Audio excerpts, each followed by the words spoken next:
Suportado ng Department of Budget and Management o DBM ang pagdaragdag ng pondo sa sektor ng edukasyon.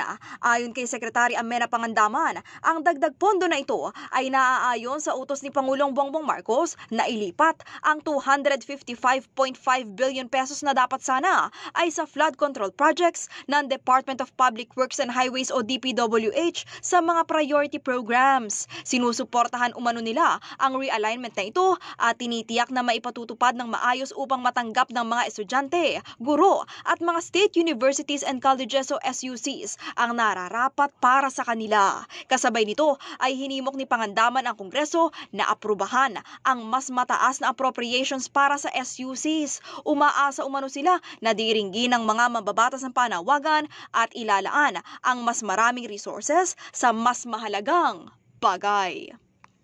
In the heart of changing lives, ako si Brigada Sheila Matibag ng 105.1 Brigada News FM Manila, The Music News Authority.